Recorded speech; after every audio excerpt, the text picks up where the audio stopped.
Bueno, muy buenas noches para las personas que recién se están conectando y para las personas que nos van a ver en diferido.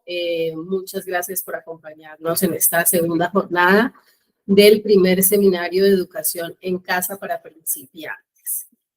Para las personas que no se habían unido ayer, mi nombre es María del Pilar Pinzón, soy psicóloga, madre de 2 chicos, Jesús Alejandro de 11 años y Ángel Manuel López de 12 años. Y hoy pues vamos a hablar un poco de estos aspectos relacionados con la socialización, la inteligencia emocional, como algunos aspectos un poquito más puntuales de temas de educación en casa para principiantes. Estábamos viendo un video, no quedó grabado, no quedó en este video porque tiene derechos de autor y si lo subimos después de este video a YouTube, no lo penalizan. Entonces, por eso no lo vimos antes, pero es el video llamado The Wall, Another Brick in the Wall. Otro ladrillo más en la pared. Entonces, me gustaría saber, no sé, Olga, Lisette, las que alcanzaron a ver el video, ¿qué opinión tienen de ese video? Si lo conocían de antes, ¿qué les llamó la atención?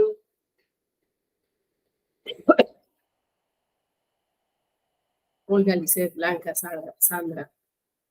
¿Qué viste tú, Olguita? Bueno, la canción la conocíamos ya hace mucho. En mi casa predomina mucho el rock en sus diferentes etapas. De hecho, a mis hijos les encanta.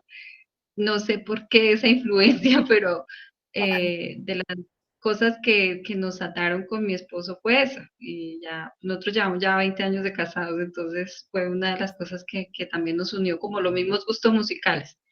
Y el video, pues, siempre hemos estado de acuerdo porque ese video, esa canción es vieja, no sé, eso es de los 80, yo creo. 76, el 77, creo que es de mi época.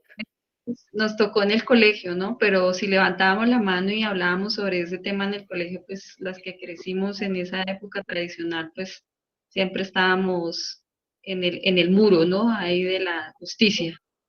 Pero es básicamente lo que pasa con la educación. Yo lo veo de esa manera. O sea, y todavía, y es increíble que hoy día nos sigan encajando como para el mismo sitio. Todo tiene que ser como tan estándar, tan básico, desde las pruebas, desde lo que enseñan, es todo tan regulado y sistemático, pero y si no lo aprendes así, entonces está mal. Entonces, realmente siempre nos ha gustado esa canción y el video, bastante. Excelente. Fíjate que para mí, un poco en la reflexión que hacía Angelina ayer de la filosofía, este video marca para mí un antes y un después de aprender a mirar las cosas desde una perspectiva completamente diferente, porque empiezo a ver y analizar y a ser más crítica frente a los procesos educativos y siempre he sentido que este video podría ser perfecto para un doctorado en educación, porque tiene tantos símbolos, porque tiene tantas cosas que nos han marcado como sociedad y que realmente tenemos que romper con eso. Entonces, parto un poco planteando que hacer escuela en casa precisamente es todo lo contrario y es no hacer o no generar que nuestros hijos sean un ladrillo más en la pared, sino que sean únicos, irrepetibles, que sean, se muestre esa grandiosidad que tiene cada uno de ellos, sin que los tengamos que ver precisamente desde la mirada como endiosarlos, sino simplemente verlos como niños y respetarlos como niños y valorarlos como tal.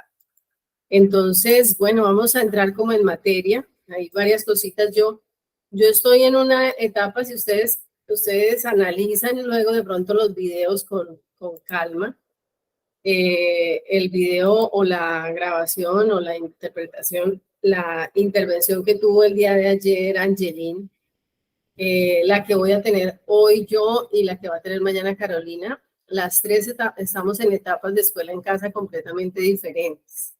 Creo que de cierta manera Angie ya nos lleva un tiempo recorrido y ella ya está como en esa etapa filosofal.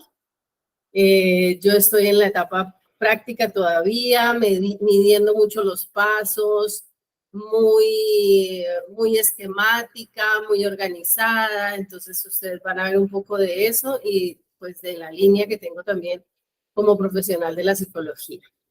Entonces vamos a hablar de eso, de escuela en casa y de educar en casa y qué significa esto, para qué es, cómo lo podemos hacer y de qué manera nos puede servir. Esta es mi familia. Ángel es el chico que está sin gorrito. Ángel López es mi hijo mayor de 12 años. Y Jesús López es mi hijo, el de la cachuchita azul, mi esposo Freddy, y ahí estoy yo con otro color de pelo. Esa es como mi familia, ese es como mi motor para hacer todo esto y todo este camino largo de escuela en casa. Primero que cualquier otra cosa, quiero advertir algo que dije ayer, y es que lo que van a ver ustedes no es un paso a paso que ustedes tengan que seguir, es simplemente contarles cómo ha sido mi camino, cómo ha sido el camino de las personas que nosotros conocemos, el camino que tiene la comunidad Escolé, pero ustedes tienen infinidades de caminos y de posibilidades completamente diferentes, y muchas de las cosas de pronto con las que ustedes se van a encontrar hoy, de pronto son cosas que no conectan con sus valores, con sus estilos de vida, con sus formas de pensar, y eso es totalmente válido. O sea, lo que menos queremos con este seminario es adoctrinar y decirle a las personas lo que deben hacer, cuándo lo deben hacer y cómo lo deben hacer. Sino es simplemente dar ideas, estrategias, cosas que a nosotros nos funcionaron, huellas en el camino que de repente si les interesan pueden seguir y si no, las pueden tomar quizás para decir ese no es el camino, o pueden tomarlas para decir vamos a seguir caminos parecidos o similares. Entonces, vamos a mirar qué vamos a ver como en estas 2 horitas. Por eso les decía que estoy un poquito esquemática todavía. Vamos a revisar un poquito de por qué esto, por qué hacer escuela en casa, para qué sirve, qué tiene que ver esto con la salud mental de la familia. Vamos a revisar un poquito qué es cómo socializamos a los niños en escuela en casa, que es una de las preguntas que generalmente yo creo que de 100 preguntas que nos hacen cuando contamos que hacemos escuela en casa, la primera en el ranking top 100 estaría, pero ¿y cómo lo socializan? Entonces el niño va a pasar solo todo el tiempo en la casa, qué pesar, pobrecito, va a estar solo todo el tiempo con la mamá. Entonces vamos a hablar un poco sobre eso, vamos a hablar sobre cómo cuidar la salud mental de nuestros hijos en esta escuela en casa. Vamos a mirar un poco sobre inteligencias múltiples y escuela en casa y algo relacionado con las pantallas como nuevas niñeras, este tema de la tecnología, de todo este rollo que tanto nos asusta también a los padres de familia. Entonces, ¿para qué? ¿Por qué hacemos escuela en casa? ¿Qué es lo que buscamos algunas familias cuando hemos encontrado este camino de escuela en casa? Es una educación que respete los ritmos y estilos de aprendizaje de cada estudiante, de cada niño, que tenga en cuenta que cada uno de ellos está aprendiendo de una forma completamente diferente, tiene unos parámetros completamente diferentes. Siempre lo decimos los psicólogos, y es que así tengamos gemelos univitelinos que sean idénticos en casi todas las características fenotípicas, sus procesos de aprendizaje van a ser completamente diferentes y van a tener líneas de aprendizaje, ritmos y estilos de aprendizaje muy diversos. Entonces, la escuela en casa precisamente rompe con esa mirada del colegio donde pretenden encauzar a niños entre los 5 años, 5 meses, 5 días, hasta los 6 años, 6 meses, 6 días en un preescolar, o sí, irlos encaminando, encasillando en un proceso específico solamente dado por la edad, y que muchas veces realmente no tiene en cuenta los procesos de neurodesarrollo que tienen los niños, ni respeta esos procesos de neurodesarrollo. Entonces, la escuela en casa es una educación pensada, soñada y con un sentido especial para mi familia. Eso creo que lo dejó muy claro ayer Angeline, es algo que tenemos que soñar, que pensar, que transformar, que requiere mucho tiempo de dedicarle quizás a eso, a filosofarlo, a revisarlo, a analizarlo, pero para mí sobre todo a soñarlo, porque es como empezar a pensar cuál es ese camino que quiero que recorran mis hijos y cuál es el camino que yo como papá le voy a facilitar para que recorra o le voy a permitir que pueda recorrer y cuáles son esos caminos que le voy a ayudar a guiar y a abrir y esas perspectivas que le voy a dar. Es una educación que cuida la salud mental de nuestra familia y especialmente de nuestros niños. Para mí, por ejemplo, una de las decisiones o una de las situaciones que me llevó a tomar la decisión de hacer escuela en casa es que veía ese corre-corre de las mañanas, de levantarnos a la hora que quiere el colegio, de embutirle un desayuno a mi hijo porque no concebía la idea de que se fuera sin desayunar, de sacarlo corriendo, enojado, mal vestido, medio peinado, corriendo a subirse a un transporte y salir yo corriendo con mi esposo o mi esposo corriendo a llevarlo. Y luego empezar un día como con el corazón apretado de que estuvieron llorando mientras se desayunaban, que estaban molestos, que estaban enojados. En mi experiencia como psicóloga en muchos colegios, ver esa llegada de muchos niños llorando, enojados, las mamás de mal genio, los papás de mal genio, esos ritmos de vida como tan dolorosos que vi muchas veces, por ejemplo, en colegios en Bogotá, donde los chiquillos salen a las 4 o 5 de la mañana a esperar una ruta muertos del frío, donde llegan casi 6, 7 de la noche a la casa después de haber recorrido media Bogotá en un transporte.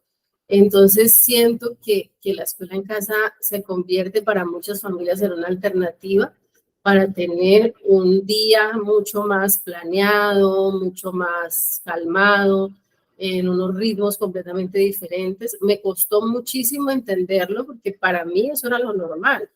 Y entonces todavía me pasa que cuando veo a una familia en ese corre-corre en la mañana, digo, Dios mío, seré yo la que estoy equivocada, me pasa algo, mire, esto es lo que más pasa, las mamás corriendo con los niños a las 5 de la mañana, entregándolos a un transporte, paradas. Yo decía, ¿será que soy perezosa? ¿Será que es pura locha mía? ¿Será que es falta de disciplina de mi familia? Entonces, eso todavía es algo que no lo siento como etapa superada, me cuesta, digo, ay, Dios mío, no, hay algo que, pero realmente sí hay algo que tengo claro es que no me gusta ese corre-corre. Tuve la oportunidad cuando mis hijos se pudieron escolarizar en Bucaramanga, cuando empezamos un proceso de escolarización en Bucaramanga, como a los 4 y 5 años de ellos, de tener clases en la tarde, y eso me pareció muchísimo más respetuoso, me pareció mucho más bonito, me pareció mucho más cercano, pero cuando llegué aquí a Barranquilla, en todos los colegios me dijeron aquí no hay jornada de la tarde, exceptuando en algunos colegios públicos por necesidad, pero de resto casi ningún colegio maneja estas jornadas de la tarde. Entonces, la escuela en casa es una educación que no requiere que nosotros nos gastemos esta vida y la otra en unos pagos de matrícula, de bonos, de transporte, de uniforme, que creo que a la hora del té terminan también afectando toda la salud mental de la familia. Vi muchos niños en los colegios llorando porque en su casa no tenían para comer, pero estaban pagando una pensión de millón y medio. Llorando porque no veían a sus papás, porque sus papás tenían 2 y 3 trabajos para poder pagar ese colegio. Entonces, ahí también siento que la educación en casa permite que nosotros un poco trabajemos con nuestro propio presupuesto, seamos creativos, nos volvamos genios también de las finanzas y empecemos a mirar cómo puedo jugar con situaciones que pueden ser gratuitas, cómo puedo empezar a encontrar opciones económicas, cómo puedo empezar a proveer posibilidades de aprendizaje sin que mi familia termine en la bancarrota, ¿sí? Que eso es lo que muchas familias terminan y muchas veces terminan más por egos y por intereses personales. Ay, es que toda mi familia se ha graduado del Británico, toda mi familia se ha graduado del Marymount, toda mi familia se ha graduado del Liceo Cervantes, toda mi familia se ha graduado del Colegio Periquito Pérez, y entonces, ¿cómo yo voy a ser el único que no va a tener a los hijos en ese colegio? Y muchas veces respondes a eso, a necesidades de ego o a pretensiones de que estudiar en X o Y colegio le va a dar vínculos sociales impresionantes y lo va a llenar de títulos y va a ser absolutamente exitoso solamente porque yo le pago millones en ese colegio. Entonces, escuela en casa es entender que aprender no necesita, no es un aspecto, y aprender con calidad no necesariamente está vinculado con pagar mensualidades exorbitantes en los colegios. ¿Qué es y qué no es escuela en casa?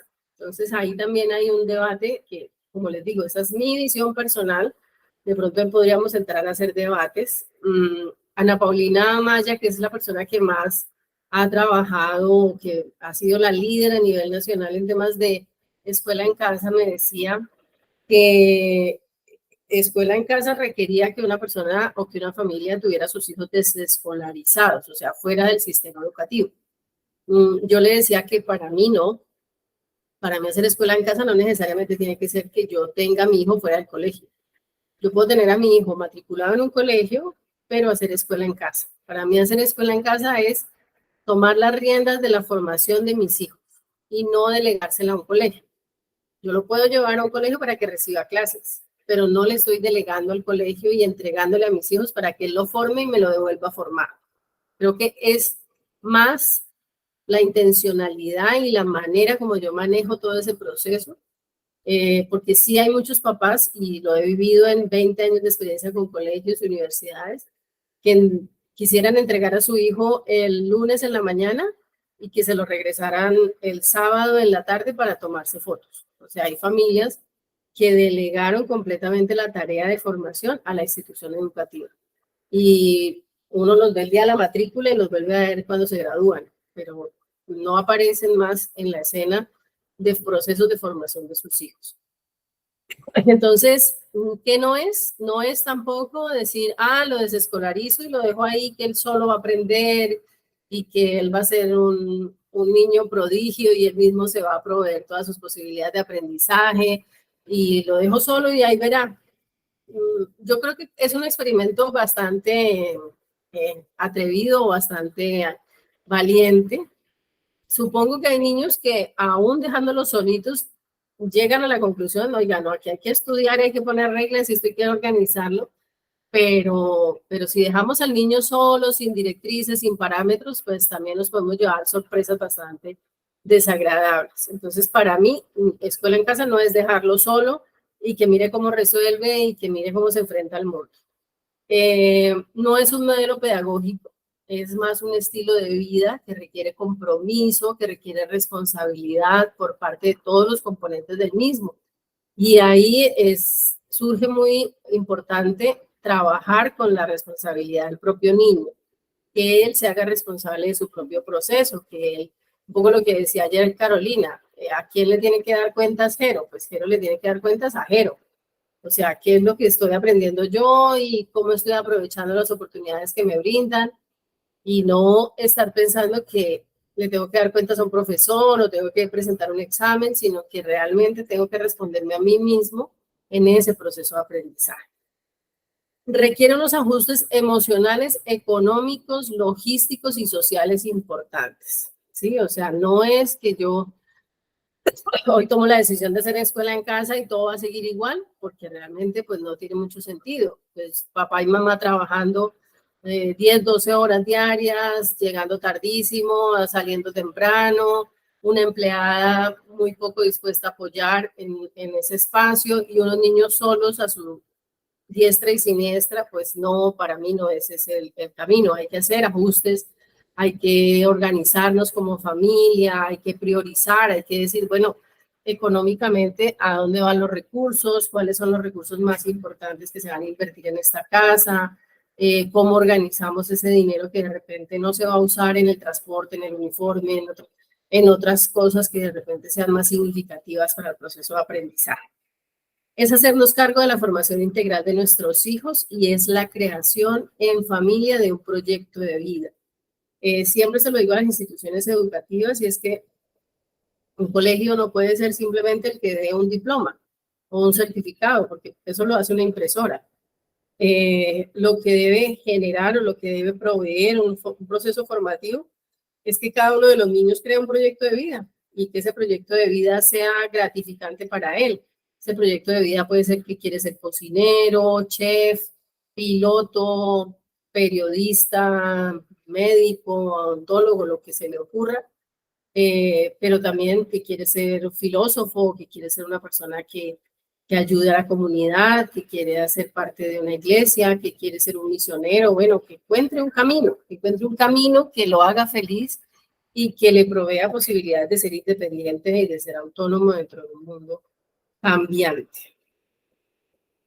Hoy Ana Paulina subió esto, la persona que les comento que es la líder en temas de familias en casa, escuela en casa, y me pareció muy bonito para empezar hoy esa reflexión y es, usted está aquí, pero es aquí donde quiere estar. Yo creo que la mayoría de las familias que se vincularon a este seminario es porque se han hecho esa pregunta. Así es como quiero estar, estoy en el lugar que quiero, tengo a mis hijos del modo que quiero. Angeline, Caro y yo ya nos hicimos esa pregunta y dijimos, no, ese no era el lugar donde queríamos y tomamos acción. Y encontramos esa ruta, encontramos ese mapa y cambiamos esas posibilidades. Ya de ustedes depende si están donde quieren estar, si esa pregunta se responde sí, esa pregunta se responde no, y si van a tomar acciones frente a eso. Eso es lo que muchas veces los coaches llaman como la zona de confort. Dicen, la zona de confort es ese sitio peligroso donde no estoy bien, pero no estoy tan mal como para quererme ir, ¿sí? Entonces como que me mantienen ahí carameleado, que no estoy feliz, que no me siento pleno, pero que tampoco no creo que haya nada mejor, entonces me quedo ahí, aunque no soy feliz, aunque no me siento pleno en ese momento. Entonces, como planteamos el tema de que como familia podemos empezar a generar más allá de cualquier otra cosa, un proyecto de vida. Hay un tema que para mí desde la psicología siempre me marcó y como mamá siempre me ha marcado, que me parece que es un camino interesante para explorar cuando yo como papá no sé por dónde empezar un proyecto de escuela en casa. Entonces, ese camino es empezar a leer sobre esta teoría de Howard Gardner, que se llama la teoría de las inteligencias múltiples. Howard Gardner llega a romper con la mirada de lo que era la inteligencia tradicional.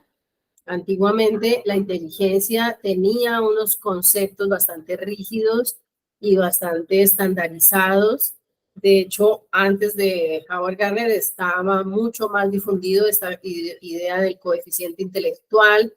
Entonces, que hay personas que tienen un coeficiente intelectual bajo, unas que lo tienen promedio y otras que lo tienen superior. Y en esa mirada de las inteligencias múltiples, pues él dice, no, esto no es así, lo que hay es diferentes formas de ser inteligente.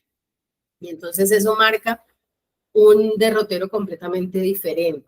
Y siempre, para mí, desde mi perspectiva, que arrancamos un proyecto de escuela en casa, tenemos que empezar a mirar a nuestros hijos respetando su propia inteligencia, respetando su propio tipo de inteligencia y su propio estilo de aprendizaje. Porque uno escucha hablar siempre a las mamás, ay, es que Juanita sí es inteligente, pero Dieguito no mucho, él es buen futbolista, pero inteligente no. Entonces Howard Gardner dice, simplemente Pedrito tiene una forma de ser inteligente diferente a la de la niña o diferente a la de los demás hermanitos. Entonces vamos a mirar un poco qué es lo que plantea este señor Howard Gardner. Él habla de más de 8 o 9 tipos de inteligencia.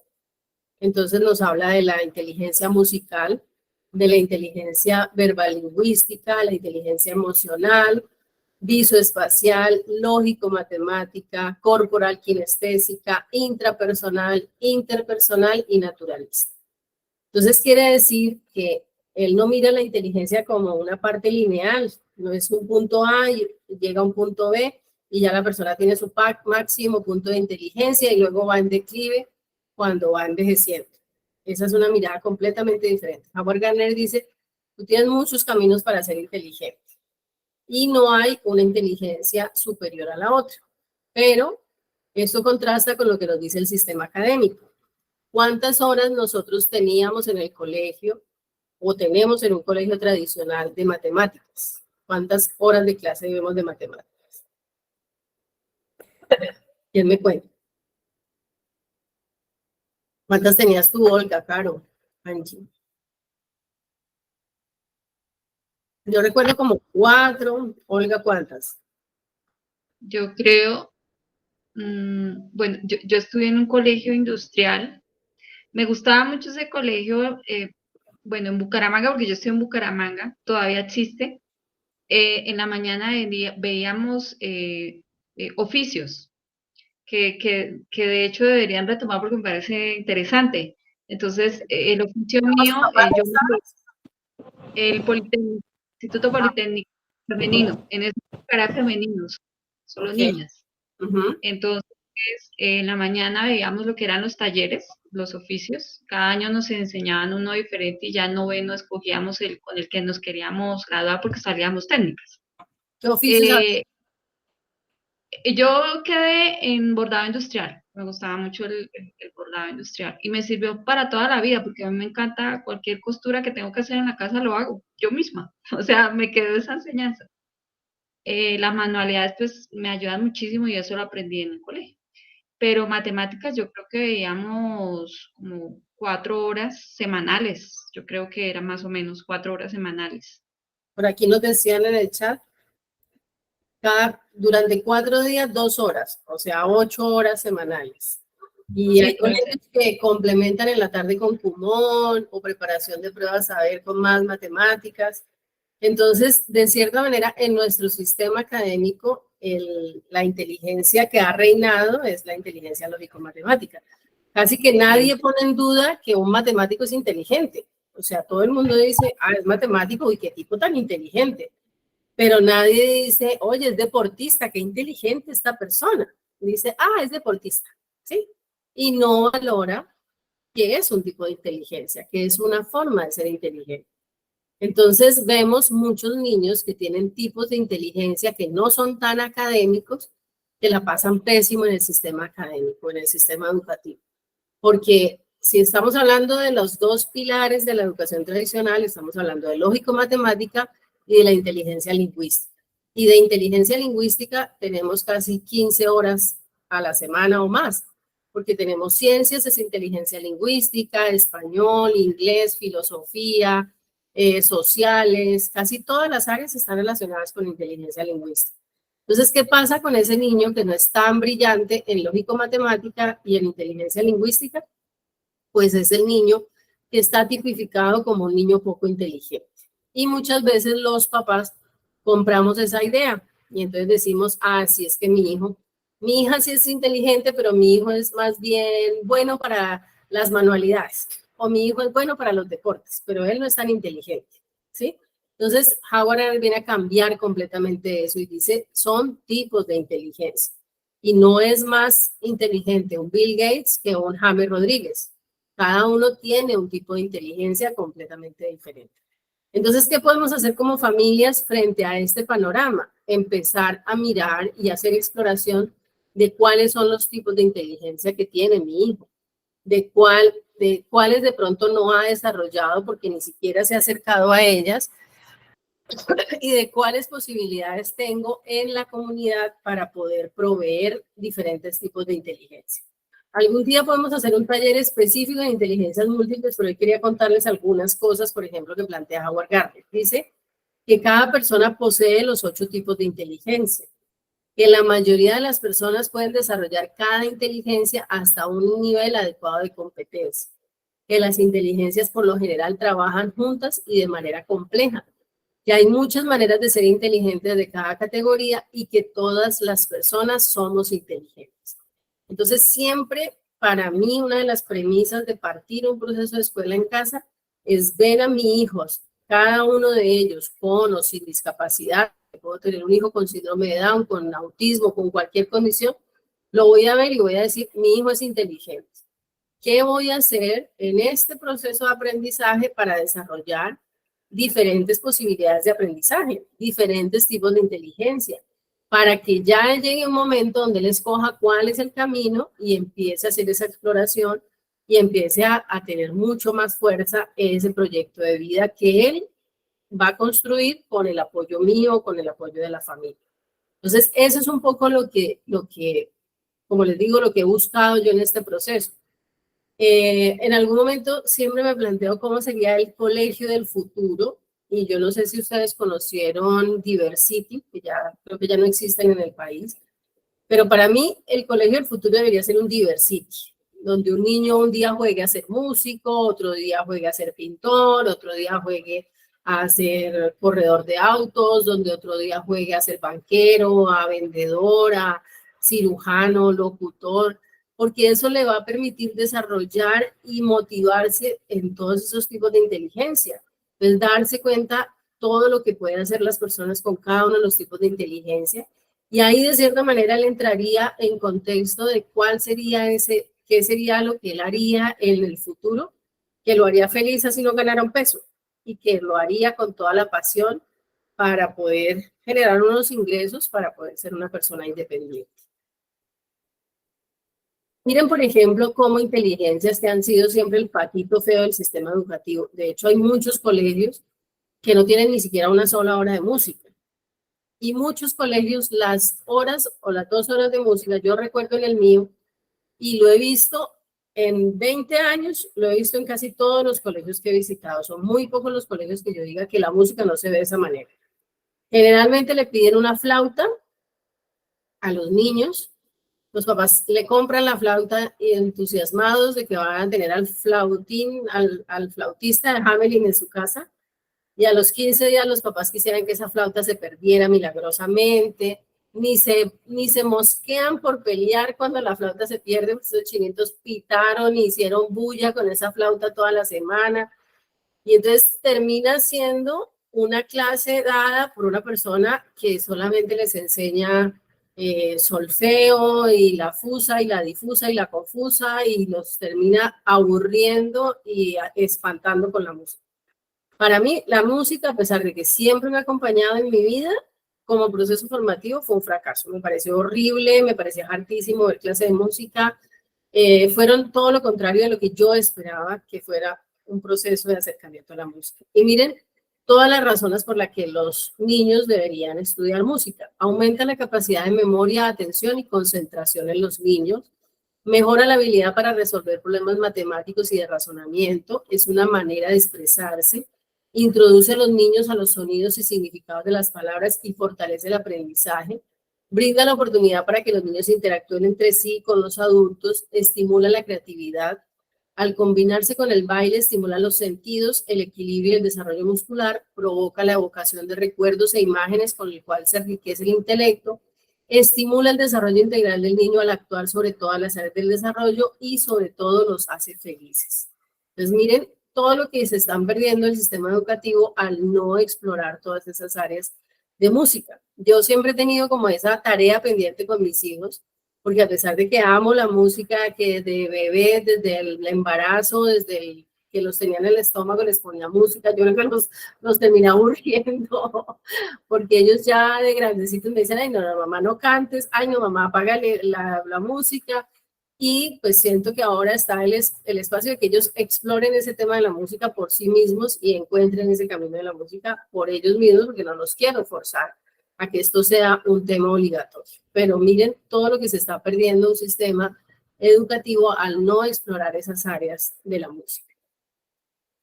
Otro de los patitos feos de la educación en temas de educación tradicional es el tema de la inteligencia sinestésica. Muy pocas instituciones, fíjate que Olga, eso que tú nos contabas de ese colegio tuyo, esa es una exploración de inteligencia sinestésica, enseñarle a los niños a aprender haciendo cosas, a hacer cosas. Y fíjate que siempre la connotación en una institución educativa de manualidades es el nombre más horrible que le pueden dar, porque manualidades es la clase que podemos quitar para cualquier cosa, la clase que no importa, la clase a la que le dedicamos menos tiempo, la clase en la que ponemos a alguien que se hizo un cursito de alguna cosa y vaya, enséñele algo a los niños, y no le damos el peso y la importancia. Estudiando sobre inteligencia sinestésica me he dado cuenta que más del 80% de las profesiones humanas están desarrolladas a través de la inteligencia sinestésica. y es la inteligencia que aprendemos cuando hacemos todo el trabajo con las manos y con el cuerpo. Entonces, miren las profesiones tan diferentes que se pueden generar a través del desarrollo de la inteligencia sinestésica. Un actor, un mimo, un atleta, un bailarín, un artesano, un escultor, un mecánico, un cirujano. Y miren todo lo que desarrolla. Incluye habilidades físicas, coordinación, equilibrio, destreza, fuerza, flexibilidad, velocidad, así como capacidades autoperceptivas, táctiles, percepción de medidas y de volúmenes.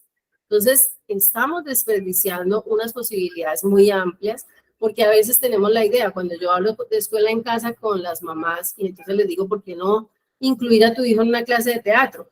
Ay, porque es que él no va a ser actor, entonces qué pereza ponerlo ahí a hacer clases de teatro. Es que la clase de teatro no es solamente porque él vaya a ser actor, es que el trabajar y el explorar su cuerpo le va a permitir desarrollar habilidades, velocidad, disciplina, destreza, habilidades sociales, habilidades emocionales. Entonces no es simplemente, no es que yo lo voy a meter en clases de música porque yo quiero un pianista o porque yo quiero un flautista o porque yo quiero una cantante lírica, sino que yo voy a tratar de explorar el área musical porque esa música, esa inteligencia es una inteligencia puente y le permite desarrollar vínculos y conexiones cerebrales que va a mejorar muchas de sus capacidades cognitivas y capacidades de aprendizaje, además de todas las otras ventajas que les contaba. Lo mismo, para eso podemos explorar el tema del baile, del arte, de la orfebrería, de aprender a bordar, de aprender a coser, de aprender a cocinar, todo lo que esté relacionado con nuestras manos, que como les digo, en el sistema se ve como las manualidades realmente tienen un peso muy importante en los procesos formativos de nuestros hijos. Mire lo que están diciendo en esta investigación, esto es de neurociencias, el doctor Chuck Hillman de la Universidad de Illinois realizó un test con 20 estudiantes de unos 10 años. Después de hacerlos caminar durante 20 minutos, aumentó su capacidad de atención, procesamiento y resultado en pruebas. Permitir el movimiento en el aula mejora procesos de atención para los niños de aprendizaje kinestésico. Y en las instituciones educativas los queremos tener sentados. Y muchas mamás cuando empiezan escuela en casa, la idea es que mi hijo se quede sentado mirándome a mí, escuchándome a mí o escuchando a la profesora. Entonces uno escucha a las mamás, no, pero es que él no se sienta. Pobrecita la profesora, yo lo veo parado todo el tiempo, pero ¿por qué? Vamos a brindar oportunidades de aprendizaje donde él se mueva, donde no sea solamente estar sentado. A veces a mí me entristece ver proyectos de escuela en casa donde hacen una réplica exacta del colegio con brujas y todo. O sea, la mamá se trae la profesora más malacarosa, el profesor más odioso, y ella es la coordinadora de disciplina. Entonces ella se para en la puerta a mirar que los profesores cumplan y el pobre niñito ahí, la mamá hasta le hace un uniforme para que el niño esté formalito. O sea, no, estamos cambiando tortura por tortura. O sea, ¿cuál es la diferencia de un proceso de escuela en casa?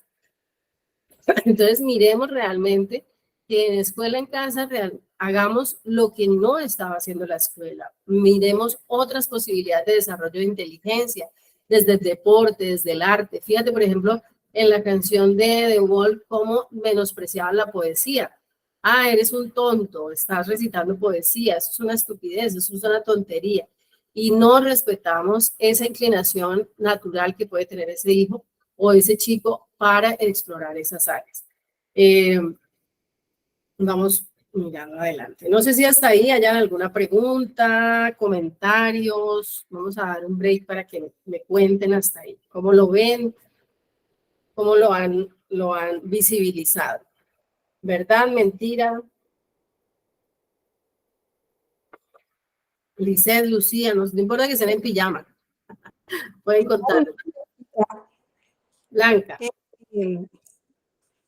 ¿Hasta qué punto todas las habilidades que yo tengo pueden influir ese aprendizaje de mi hijo en casa? O sea, ¿hasta qué punto eso lo puede orientar a que no llegue a explorar sus propias habilidades? Pues en ese proceso uno también tiene que hacer mucha autoevaluación, ¿sí? Porque, por ejemplo, yo soy muy temerosa de muchas cosas, ¿sí? Y hay muchas cosas que no hago. Y ahora les voy a contar un poco, por ejemplo, el tema de los scouts, de mis hijos en el grupo scouts, ¿sí? Yo soy una persona que jamás me iría a un campamento. O sea, no soy la guerrera de un campamento y que me gozaría esto. Pero entonces sí les he abierto la posibilidad a ellos para que ellos exploren esas alternativas. Y como mi esposo sí lo disfruta, pues con él hacen ese tipo de actividades, ¿sí?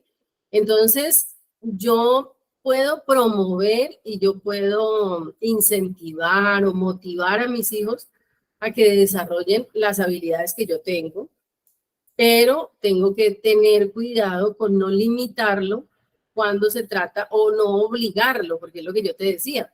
A mí me puede encantar la música y yo quisiera tener a mis hijos cantando 24/7 y aquí, mejor dicho, con piano, pero si ellos, y no hemos encontrado el modo de que ellos entren en ese proceso musical, pues lo peor es forzarlo, porque si no, entonces nada, voy a lograr el efecto completamente contrario, ¿sí? Y ahí eso es importante tenerlo en cuenta, porque no es que, yo tengo una amiga que decía, mi mamá debió haberse leído la teoría de las inteligencias múltiples cuando me tuvo a mí, porque me metió en cuanto curso aburrido se le pudo haber ocurrido. O sea, yo no pude haber visto más cursos en mi vida. Me metió en danza, en natación, en música, en ballet, en no sé qué. Yo pasaba de un curso a otro y odié todos esos cursos porque mi mamá me forzaba a ir y porque además eran con personas que me motivaban cero, eran abuelitas o señores o gente aburrida o nada que... Entonces, no es obligar a nuestros hijos ay, no, entonces hay personas que son tan esquemáticas que entonces agarran. Yo tengo una amiga que ella hace una cartelera anual y hace una cartelera diaria y hace una cartelera mensual. Entonces ella pone cada cuadrito. Entonces, anual, todo lo que quiero hacer para el año. Entonces, en el año tengo que cumplir no sé cuántas metas. Mensual, tengo que, entonces, cuando nació su bebé era impresionante. Nosotros llegamos a la casa de ella y decíamos, esta china nos va a chiflar, porque era estimulación de 7 a 8, tetero de 8 a 9, masaje circular con medidas de no sé qué, o sea, no. Ese pobre bebé, yo creo que al año ya estaba diciendo, mamá, por favor, necesito mi CF. Estoy enloqueciéndome. Angie, cuéntame. Angie, abre el micrófono. Sí. ¿Me escuchan? Uh-huh. Yo iba a decir, tuvimos una experiencia, las chicas están en voleibol y un día volvió mi hija que tiene 16 años y claro, sus compañeras en voleibol ya están en proceso de empezar a graduarse y están pensando en qué profesión, ya han pensado por muchos años, pero surgió en el entreno, después del entreno, un momento en un círculo en que las compañeras decían, y Taylor preguntaba, decía, ¿qué será que ustedes quieren hacer cuando son grandes? ¿Qué quieren estudiar? ¿Qué intereses tienen? Y todas las chicas dijeron, nosotras tenemos 3 opciones de nuestros papás. Todas las chicas. O sea, no eran los de ellas, sino... Médico, abogado o sistemas y ingeniería.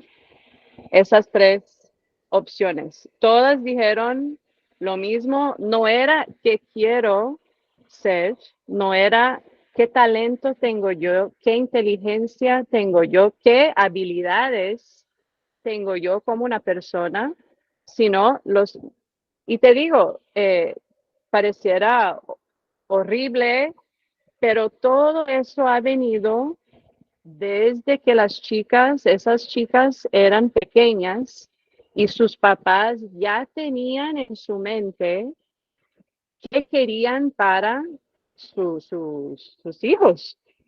Y eso fue hasta un punto en que solo hay 3 opciones, escoges, no tienes más opción. Y ¿sabes qué? Te voy a decir en cuál universidad te vas a inscribir también, porque vas a seguir con lo que yo soy médico, yo soy. Y mi hija quedó horrorizada. Ella volvió y yo le dije a ella, y Taylor, ¿qué dijiste a tus compañeras? Y ella me dijo, yo no dije nada, pero mi rostro estaba así como, y ellas me preguntaron a mí, ¿y tú, Taylor, qué quieres ser? Y ella dijo con una gran sonrisa, yo quiero estudiar arte. Y todas las compañeras miraron a ella y cómo la abrazaron en ese momento. Imagínate, porque ellas ya sabían que no tenían opción, pero por lo menos había alguien que podía hacer. Como te felicitamos. Sí, fíjate que pareciera mentira que en esta época ese tipo de cosas sucede, ¿no? Pareciera que es una mentira, pero todavía no falta sino que les cojan el esposo, porque ya le tienen la universidad y seguramente también le van a escoger el esposo. Gracias, Sánchez. ¿Quién fue la que me hacía la pregunta? ¿Blanca? ¿Sí? ¿Fue Blanquita? Sí, Pilar. Bueno, ¿te quedó contestada o bueno, cuéntame un poquito de esa pregunta tuya? No, pues sí, me parece que sí, me orientaste bien. Sí, entonces pues me parece de gran valor de pronto mirar hasta qué punto ese hijo, para qué es bueno, en qué tiene más habilidades, en qué puede desempeñarse mejor. Pienso yo que pues por ese lado me estás orientando, ¿verdad? Claro, y respetar realmente lo que él quiere hacer, porque muchas veces va a querer hacer cosas que nosotros, creo que ese es uno de los mayores riesgos de la escuela en casa. Es que cuando nosotros creamos en libertad, luego esa libertad en algún momento nos va a pasar factura y es que nos va a decir, oye, pero tú me creaste libre y ahora me estás diciendo que haga lo que tú quieres, ¿sí? Entonces, pongámonos de acuerdo. Y eso a mí me ha pasado desde ellos muy chiquiticos. Ellos muy chiquiticos me han retado, me han confrontado, me han dicho cosas porque me muestran, de cierta manera, me enrostran la libertad que yo les he brindado, ¿sí? Entonces, eso también hace parte del proceso, entender que eso que ellos de repente van a desarrollar no necesariamente tiene que estar de acuerdo ni con mis valores, ni con mis principios, ni con lo que yo tenía establecido exactamente para ellos, porque ellos no son una extensión mía, ellos tienen su propio camino, tienen su propio recorrido y no necesariamente me va a gustar el recorrido que ellos tengan.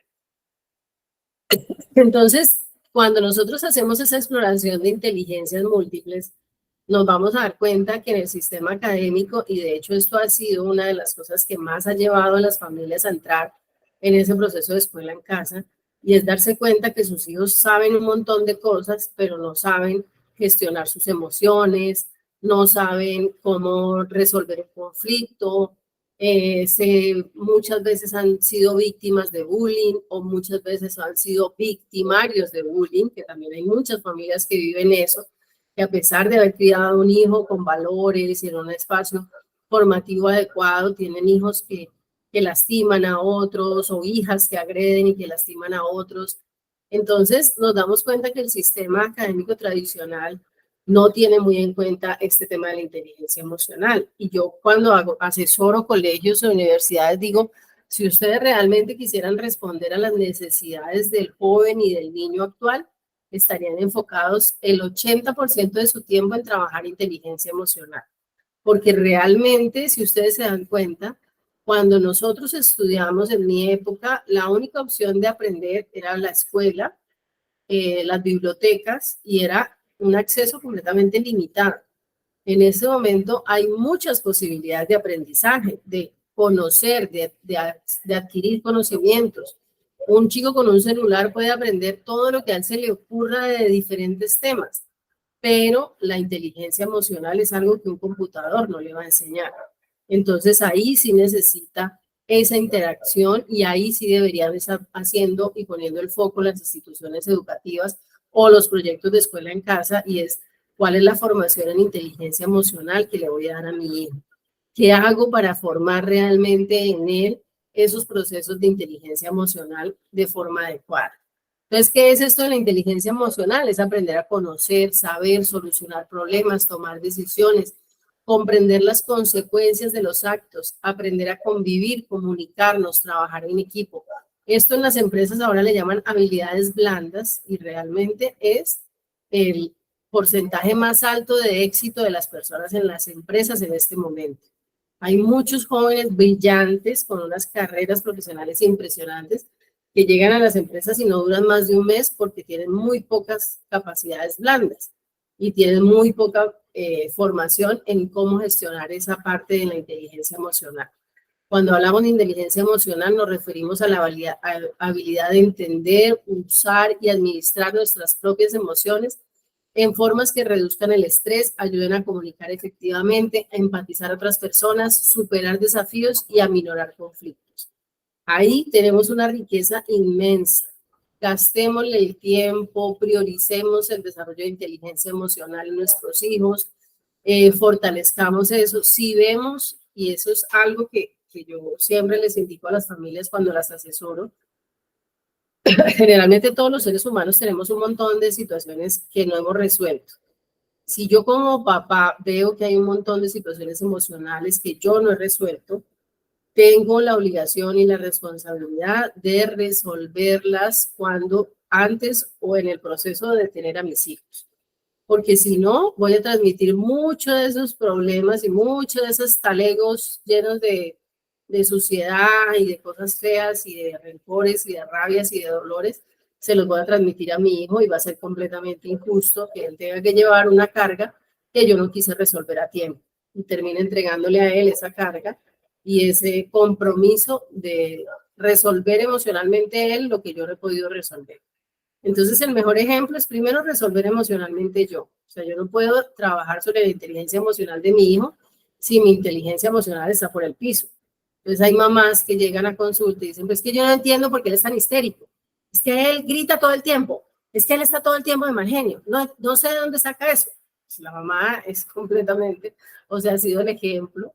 Estos chicos que hacen pataletas horrorosas, uno ve a las mamás haciendo las mismas pataletas, llegando al colegio a gritar por cualquier cosa, o en un supermercado resolviendo las cosas a las patadas, o es la persona que va en el carro y va insultando a media ciudad, y después se aterra porque dice, pero mi hijo, ¿de dónde salió tan violento? ¿Y cuál es el aprendizaje que yo le da? Entonces, es súper importante desarrollar esas habilidades, ese desarrollo de esa inteligencia emocional. Quiero mostrarles un video que nos va a mostrar y a contar un poquito más sobre esto. Espero que no nos vayan a poner copyright a la hora de la grabación o si no nos va a tocar editarlo, pero les quiero mostrar este video que resume un poco lo que he venido trabajando en el tema o contándoles a ustedes sobre el tema.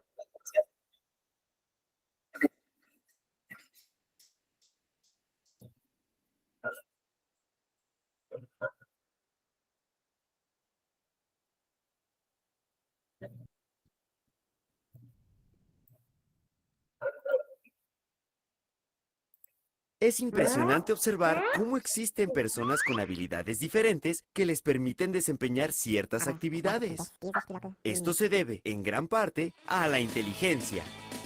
La inteligencia muchas veces se evalúa de acuerdo a las calificaciones en los exámenes. No se toma en cuenta alguna otra área en la que la persona pueda sobresalir. ¿Sabes a lo que me refiero, verdad, Edgar? Pero tranquilo, el éxito académico no lo es todo. Todos tenemos talentos, aptitudes y habilidades propias que nos ayudan a entender y a transformar nuestro entorno. Dicho de otro modo, Einstein no fue ni más ni menos inteligente que Michael Jordan. Simplemente sus inteligencias eran diferentes. Hablemos de las inteligencias múltiples con peras y manzanas. En 1983, el psicólogo Howard Gardner definió el término inteligencia a partir de 3 criterios: capacidad de resolver problemas reales, capacidad de crear productos efectivos y potencial para encontrar o crear nuevos retos. Ahora lo explico más a detalle, Edgar. El concepto de inteligencia como tal no solo es múltiple, también se puede modificar si se da un acompañamiento pedagógico adecuado y preciso que permita desarrollar los talentos y estimular aquellas habilidades que puedan ser un área de oportunidad. Así fue como Gardner reconoció las diferentes etapas del conocimiento y desarrolló su teoría de inteligencias múltiples con la que ha identificado 8 tipos de inteligencia. Años después, Daniel Goleman aporta la idea de la existencia de una inteligencia más, la emocional. Edgar, Erika, ¿qué les parece si hablamos un poco de cada una de ellas? Empecemos con la inteligencia lógica matemática, la cual es la habilidad de manejar números, relaciones y patrones lógicos de forma efectiva. La inteligencia verbal lingüística es la habilidad para utilizar el lenguaje oral y escrito para informar, comunicar, persuadir, entretener y adquirir nuevos conocimientos. No pasa nada, Shakespeare. Cada quien tiene su propio estilo y los dos son excelentes. La inteligencia musical es la habilidad para entender o comunicar emociones e ideas a través de la música en composiciones y ejecución. ¡Qué buen dueto! La inteligencia naturalista es la habilidad para interactuar con la naturaleza. Se especializa en identificar, observar y clasificar miembros de grupos o especies, siendo el campo de estudio el mundo natural. Por su parte, la inteligencia interpersonal es la habilidad que permite entender a los demás. Permite captar los sentimientos y necesidades de otros. La inteligencia intrapersonal es la habilidad para tomar conciencia de uno mismo y conocer las aspiraciones, metas, emociones, ideas, preferencias, fortalezas y debilidades propias. Pero bueno, pasemos a la siguiente inteligencia para no interrumpir. La inteligencia visual espacial es la habilidad de pensar y formar un modelo mental del mundo en 3 dimensiones. ¡Excelentes obras! La inteligencia kinestésica es la capacidad para usar perfectamente el cuerpo, nuestra principal herramienta para transformarnos a nosotros mismos y al mundo que nos rodea. Y por último, tenemos la inteligencia emocional. Esta inteligencia se basa en el control de las emociones a nivel intrapersonal e interpersonal para dirigir nuestra vida satisfactoriamente. Esta inteligencia permite sensibilidad y manejo de habilidades que nos ayudan a lograr objetivos específicos y a maximizar la felicidad a largo plazo. La visión de las inteligencias múltiples nos permite entender de una manera más detallada al ser humano, así como las distintas formas que tiene para aprender y manifestar sus conocimientos intelectuales y sociales, lo cual permite mejorar las prácticas educativas, métodos pedagógicos y modelos educacionales, buscando el mejor desarrollo de cada una de las inteligencias. En otras palabras, nos ayuda a educar para la vida. Muy bien, Edgar. Veo que le estás ayudando a Erika a desarrollar su inteligencia kinestésica. Hay que tener paciencia, Erika. Todo cuesta un poco de trabajo.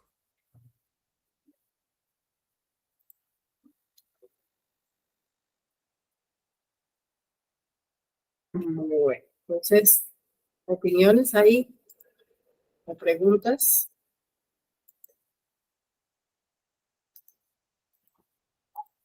Bueno, entonces continuamos.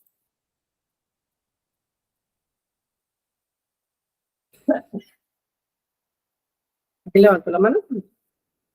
Allá, dinos. Yo iba a decir que si mirando ese video, si apenas estás empezando, quizás no tienes idea de qué es la inteligencia múltiple de tu hijo o tu hija. Pero para no tener miedo de eso, porque eso con tiempo uno va descubriendo. Y algunos niños son mucho más obvios que otros. Mi hija mayor, la razón en que nosotros empezamos a educar en la casa fue que ella es una niña visual y espacial, y eso no servía en los colegios para nada. Mi segunda hija tiene la inteligencia emocional. Y mi tercera hija tiene la inteligencia kinestética muy fuerte. Entonces, eso ha sido un descubrimiento por mucho tiempo. Y me imagino que Caro también, mirando el video, por pasar tanto tiempo con tu hijo, ya vas descubriendo cosas que te ha ayudado a poder decir, ay, definitivamente, eso es mi hijo. Y lo interesante, Angie, es que nosotros nos podemos seguir explorando el resto de la vida, porque puede que en este momento yo diga, oye, mi inteligencia musical no es tan buena, pero si yo quiero puedo empezar a desarrollarla. O puedo empezar a desarrollar. Y eso es lo bonito de lo que plantea Howard Gardner. Él no dice, no, es que tú naciste con inteligencia musical o no naciste con ella. Al contrario, él lo que dice es, todo lo podemos desarrollar y podemos desarrollarlo hasta un nivel de competencia impresionante. Yo cuento siempre una anécdota. Uno de mis primos más queridos de mi familia es un muchacho que él nació en una familia donde ni un músico, o sea, en la casa de él ni alrededor, solamente creo que hay un tío que por ahí toca algún instrumento. De resto, la mayoría de la familia, cero músicos. Y este muchacho nace y crece en una familia donde nada que ver con la música, pero él entra a una iglesia cristiana. Y entrando a una iglesia cristiana, de casualidad, eso de que lo cogen un domingo y venga usted, hágase cargo del coro de la iglesia, porque no había quien se hiciera cargo, y él supremamente desafinado, o sea, nada que ver con música, lo hace más por su entrega a Dios y por este rollo, y él empieza a hacerse cargo del coro de la iglesia de él. Y empieza como a gustarle, a llamarle la atención, y un día me lo encuentro y me dice, estoy estudiando música en una de las mejores universidades de Bucaramanga. Y yo lo miro y todo el mundo le mira, ay, pero música, usted que está estudiando música. No, pero es que es para la iglesia, para apoyarlos, porque les hace falta alguien en el tema de música. Bueno, cuento corto, un día me llama y me dice, Pili, te invito a un concierto de la universidad, en la universidad donde yo me gradué, y pues quiero que vayas. Es un concierto de música como tipo Il Divo, así como de Pavarotti, música así de esta, ópera. Entonces yo dije, bueno, me imaginé, yo ya he hecho parte de coros y entonces yo he hecho parte de que hacemos bulto en el coro, ¿no? Entonces yo dije, no, pues va a hacer bulto en el coro, algo así me imaginé. Cuando lo veo a él, llego y me entregan la partitura, o sea, la presentación del evento, y veo que él era uno de los principales cantantes de esto, y eso era una cosa impresionante, y él cantando ópera a todo pulmón, y yo le decía, no, yo no lo puedo creer, o sea, es lo que uno entiende de la perseverancia, porque él era lo más desafinado del mundo, y lograr ahora ser un cantante de ópera es una cosa impresionante. Entonces, eso es lo que nosotros tenemos que de cierta manera mirar. Como padres no le vamos a proveer todas las oportunidades de aprendizaje, y que se las proveamos todas no va a garantizar el éxito. Lo que les decía yo ayer, por ejemplo, con el tema de Fernando Botero. Fernando Botero no fue que alguien le dijera venga, pinte, ni nada de eso, sino que él ya lo sentía, y lo sentía tan fuerte que fue algo irrefrenable y lo fue desarrollando por encima de todo, ¿sí? Entonces, vamos a proveer posibilidades de aprendizaje, y algo muy lindo que dice Howard Gardner: no podemos aprender de todo. Entonces, no se estrese con que su hijo tenga que aprender música, tango, guitarra, o sea, no hay. Vamos paso por paso y vamos a ir viendo qué nos va marcando los procesos de aprendizaje y vamos descubriendo cosas nuevas en ellos. Carolina, dale. Que precisamente el famoso dicho que dice menos es más, aquí aplica. Totalmente. A veces entre menos le pongas a hacer cosas, y entre menos, y uno los observa y ellos mismos van mostrando cosas. Las mamás de ahora tenemos mucho miedo de que el niño esté aburrido. Entonces nos hemos vuelto mucho de hacerles cosas, llevarlos a sitios, entretenerlos todo el tiempo, y la mayoría de las personas que trabajan en el tema de inteligencia dicen el ocio desarrolla mucha creatividad. Entonces no tengamos miedo de que mi hijo esté aburrido, mi hijo, invéntese qué hacer. pero busquemos posibilidades de que él encuentre mecanismos para hacer un ocio positivo, para poder desarrollar actividades de ocio más como que lo confronten realmente a cosas interesantes. Vamos a mirar este tema de la socialización, que es como lo fuerte del día de hoy, es por qué y para qué socializamos. A mí me llegan con mucha frecuencia mamás a consulta y me dicen, es que mi hijo no habla con nadie, oiga, es que en el colegio no se relaciona con nadie, o mi hijo adolescente ya no mira a nadie, no quiere salir. Nosotros le decimos de un paseo, de una reunión familiar, y no, mamá, no, déjame acá, yo me quiero quedar en el computador. Y entonces y hay mamás que ya llegan y llegan como van con la pregunta, pero con la respuesta inmediatamente. No, pero yo creo que es que yo no socialicé, entonces que él tampoco socializa, eso no pasa nada. Yo sobreviví a no socializar. Entonces, ¿por qué él va a tener que socializar? Entonces, yo no lo quiero obligar, ni quiero, pues eso es como mejor que siga así. Entonces, yo siento que muchos papás le tenemos miedo a ese reto de la socialización, porque también vivimos con miedo de socializar nosotros. O sea, hemos tenido situaciones de fracaso en la socialización, o nos llevamos mal con la familia, o tuvimos dificultades con alguna persona en específico, con los vecinos, y entonces generalizamos que si me fue mal en esa ocasión, me va a ir mal en el resto de los procesos de socialización. Entonces, yo conozco muchas personas que estuvieron toda su vida en el sistema académico y jamás socializaron, que llevan 20 años en el mismo trabajo y no se hablan con nadie, o sea, escasito la comunicación básica, que pueden llevar 30 años viviendo en la misma casa y no se conocen con los vecinos, y después están preocupados de por qué sus hijos no socializan. Entonces, el primer reto, el primer compromiso en el tema de la socialización es mirarme hacia adentro. Yo como adulto sí estoy socializando, porque esos procesos de socialización parten en la familia, están vinculados a nuestros vínculos familiares y a la importancia de crear redes. Cuando yo le muestro a mis hijos que yo me veo con mis familiares, que yo me hablo con los vecinos, que yo interactúo con las otras familias, que yo busco grupos de acción y de interacción, pues le estoy mostrando el camino a él de socializar, pero si al contrario yo estoy todo el tiempo huyéndole a la socialización, si le tengo miedo a salir, a interactuar, si me da jartera porque ya siento que me fue mal una vez y me va a ir mal el resto de la vida, entonces pues simplemente le estoy enseñando a él el camino más fácil es permanezca solo, viva solo y no busque procesos de socialización.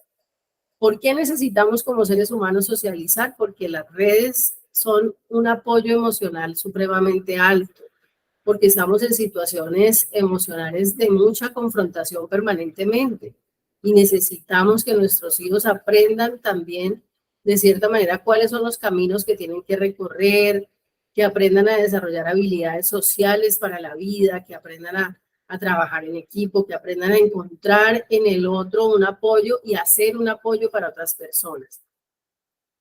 Es importante también como papás no estarles enseñando todo el tiempo que él es el rey y aquí todos obedecemos y nosotros somos súbditos tuyos y entonces aquí todo lo que tú digas se hace, porque eso también es una tendencia muy frecuente a los padres actuales de endiosar a nuestros hijos y entonces centrarlos en un pedestal, pues que como él no socializa, entonces yo estoy todo el tiempo diciéndole que él es lindo, que él es tierno, que él es el mejor, que él es el más bello, así sea grosero, así se comporte mal, así sea desconsiderado conmigo como mamá.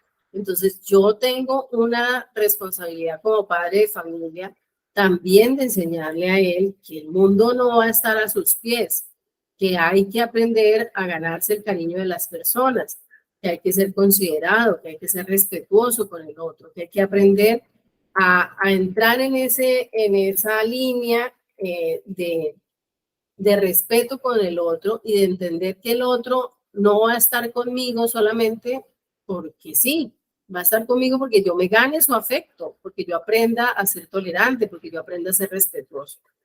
Entonces, para trabajar ese tema de la socialización, igual que para el tema de las inteligencias múltiples, tenemos que trabajar sobre conocer a nuestros hijos, entender sus gustos, sus preferencias, sus intereses, sus sueños, las motivaciones, compartir tiempo de calidad en familia. Y sobre todo algo que me parece espectacular es escucharlos más que estar hablando. Porque cuando nosotros aprendemos a escuchar más que hablar y a quedarles cantaleta y que a decirles lo que hay que hacer, empezamos a encontrar caminos de conexión con ellos. Yo tuve mucho tiempo la idea de que mis hijos crecieron como gemelos, pero no son gemelos, pero tuve mucho tiempo la idea mágica de que eran gemelos y que para donde iba el uno iba el otro. Y hace muchos años ellos me mostraron, no señora, o sea, a Alejo le gusta una cosa y a Ángel le gusta otra cosa. Y aunque a mí me fuera mucho más práctico llevarlos a los dos a todo lugar, pues empecé a tener que dividir actividades porque a uno le gustan unos grupos y a otro le gustan otros, y unos conectan con unas actividades y el otro con otros. Entonces tengo que ser respetuoso. Melipet dice, ay Dios mío, lo que me espera a mí. Pero eso hace parte de ese proceso, porque si nosotros no entendemos que ellos son diametralmente diferentes, por ejemplo, en pandemia, los matriculé a los dos en unas clases de teatro virtuales. Ángel aguantó la primera clase y a la segunda clase dijo, no, así me obligues, me amarres, me encierres, me hagas lo que quieras, no me quiero estar en esa clase, qué horror. Y Alejandro la disfrutaba terrible, entonces Alejandro se traía disfraces, estaba frente al computador, brincaba, gritaba, saltaba, hacía todo, y Ángel estaba así como un tronco aburrido y haciéndole mala cara al hermano. Entonces yo dije, no, pues ya no tiene sentido, o sea, ellos ya me están mostrando que no puedo, que habrán cosas en las que coincidan sus gustos, pero hay un montón de cosas en las que son completamente diferentes y que tengo que respetar esos procesos, porque si no voy a estar a la pelea en algo totalmente, pues, injusto para ellos, ¿no? Angeline, qué chévere, sí, los niños son personas, no son objetos que yo hago y que yo llevo y que yo pongo. Yo creo que ni un perrito, si tenemos dos perritos, los dos perritos les gustan cosas diferentes. Entonces son seres vivos y son seres que responden de manera diferente a cada una de las situaciones que viven. Sandri, ¿te querías decir algo? Vaya. El momento más sencillo se puede convertir en el mejor recuerdo. Miren, esta imagen es del Jardín Botánico de Bucaramanga. De los miles de paseos que le inventé a mis hijos en esa edad, creo que fue uno de los paseos más sencillos. Y esos niños amaron esa ida a ese jardín botánico. Y cuando llegamos a una ciudad, lo primero que me preguntan es dónde hay el jardín botánico y vamos a visitarlo. Y se sollaron. Si se dan cuenta, lo único que tenía yo era una mantica y creo que les llevo unos sándwiches y unos jugos y eso fue todo. Y para ellos eso fue el momento de sus vidas. Y llevan años, imagínense, ya tienen 11 y 13 años, eso fue como a los 4 o 5 años que fuimos a ese parque. Y para ellos esa experiencia fue maravillosa. Entonces, a veces compartir ese momento más sencillo, no nos inventemos, es que tengo que tener millones, es que claro, la mamá que lo puede llevar a no sé dónde, y al Diversity, y a los juegos mecánicos más importantes. No hubo sitio donde vi yo más sufrir a mis hijos que esas cosas de juegos que habían que pagar. Porque una vez pensé que, o sea, me conseguí una tarjeta de esas full, donde podían subirse a todos los juegos y salieron tan estresados porque querían más y más y más y más y más y más, y entonces ya llegó un momento donde lloraban de la angustia porque querían y querían y querían cosas a pesar de que teníamos la opción de entrar a todos los juegos. Fue demasiado estimulación para ellos. Sandrita, ¿qué querías contar? Eso aplica también con los juguetes. Y con las cosas que a veces le queremos comprar a los niños. Yo, en una época en que Dani, mi hijo menor, estaba pequeño, podía tener unos 4 o 5 años, viajaba mucho, y siempre que venía algo les traía, pero siempre gastaba. Porque, bueno, uno dice que yo le voy a dar a mis hijos lo que yo no tuve. Entonces, yo fui una niña de una madre viuda con 7 hijos, entonces las limitaciones fueron bastantes. Y eso no lo vivieron mis hijos. Entonces uno dice, bueno, gracias a Dios tuve para darle muchas cosas. Y una vez estuve súper enredada con los tiempos acortados y no alcancé a comprarle nada a Daniel. Y yo decía, ¿cómo llego a la casa sin algo para Daniel, que era el pequeño? Y Y llegué donde una sobrina, donde estaba, recogí y vi en la mesa unos tazos de esos que salían en los Chitos, unas rueditas de muñequitos y cosas. Y yo dije, bueno, yo he visto a Daniel jugando con tazos, este es el regalo. Y he cogido unos 20 tazos que tenía mi sobrina en la mesa y se los traje. Cuando yo dije, oh, Dios mío, ojalá le guste el regalo, porque apenas yo llegaba, mami, ¿qué me trajiste? Y le he dado sus 20 tazos y ese niño era de una felicidad. Y yo, ay, qué pecado la inocencia de los niños, pero no es la inocencia de los niños, que a veces uno quiere darle cosas que realmente es lo material, no es lo que ellos de pronto disfruten. Y termina siendo, como tú dices, mucho más significativo, cosas mucho más sencillas. A mí me pasó en un cumpleaños de mis hijos que invité mucha familia y todo el mundo les trajo regalos. Y fue desesperante porque ellos abrían regalos y abrían regalos y abrían regalos. O sea, hagan de cuenta como unos 20 regalos en ese momento.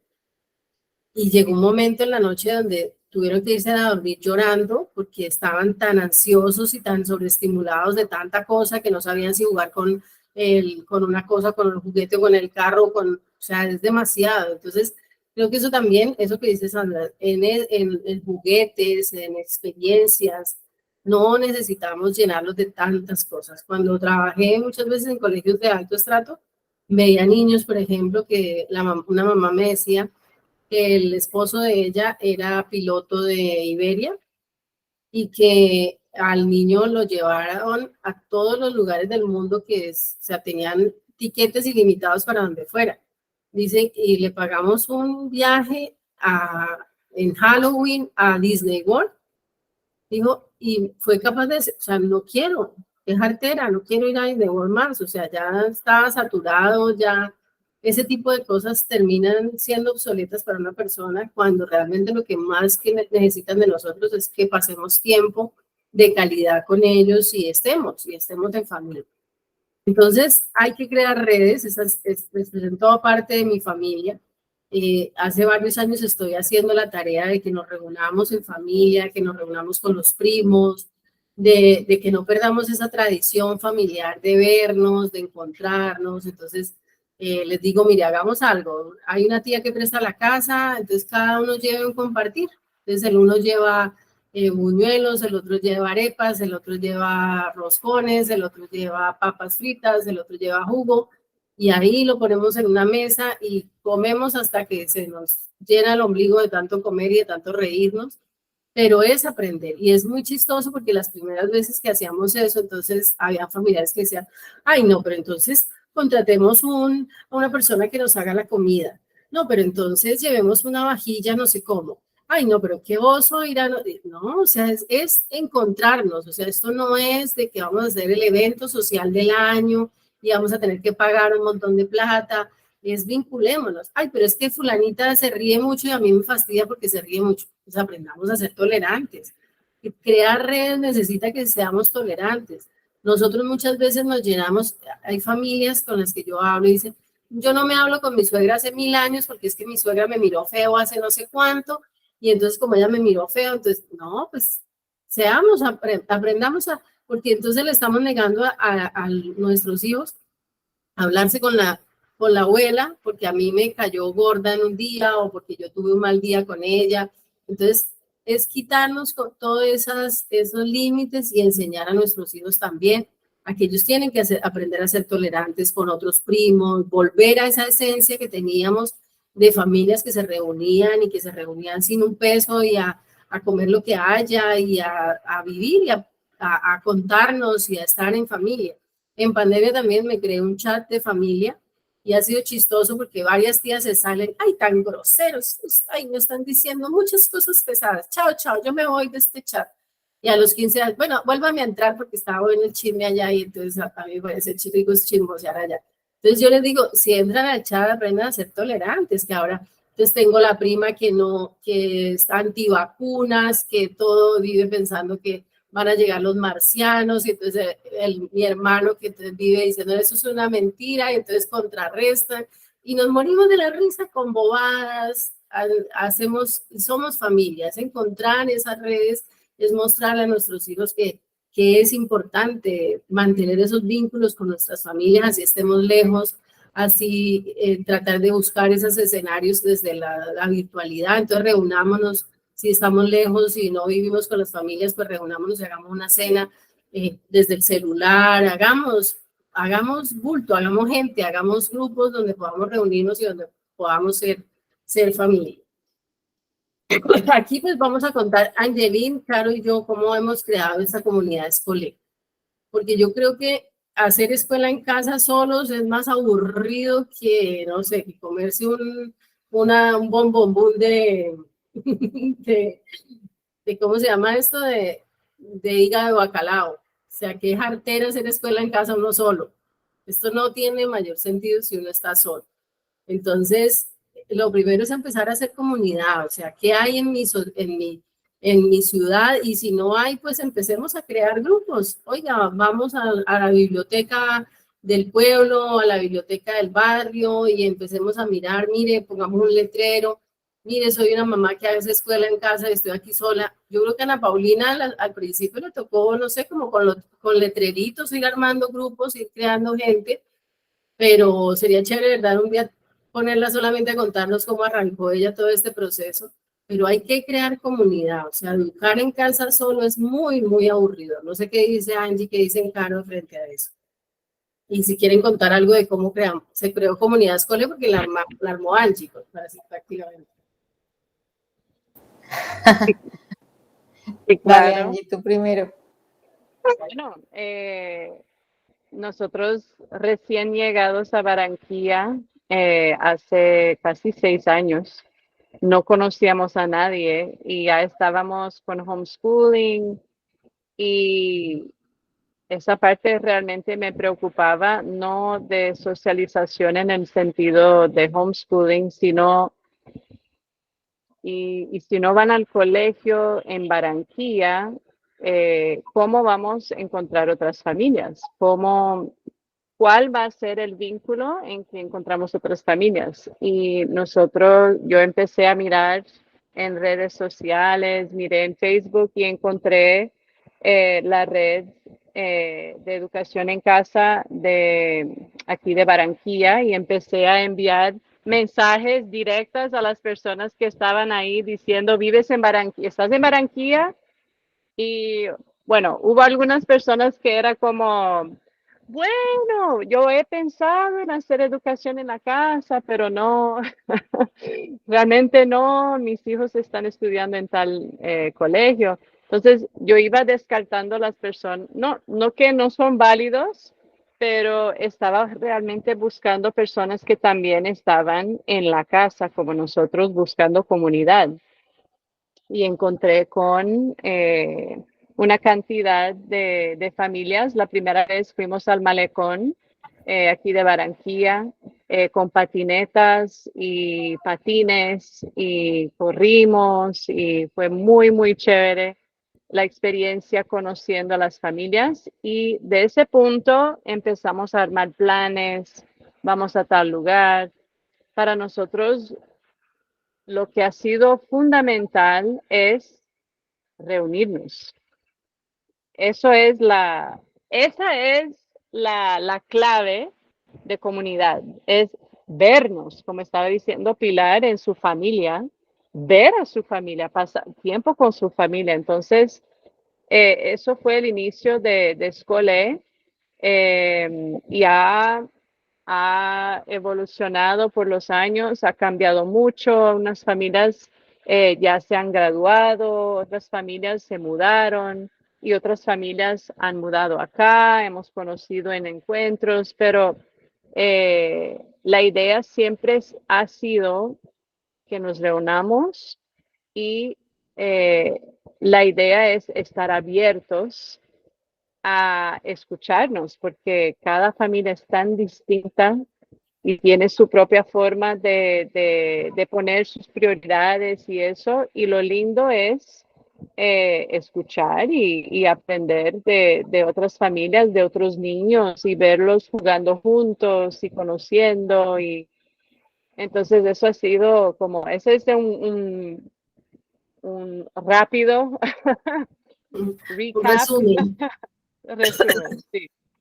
Claro, y para ti, Bueno, yo tampoco soy de Barranquilla y cuando iniciamos, cuando empezamos a buscar, dijimos, este es nuestro estilo de vida. Nuestro hijo estaba terminando el preescolar y dijimos, no, no es lo que queremos, no es lo que buscamos. También comencé internet, y así encontré a la Red en Familia.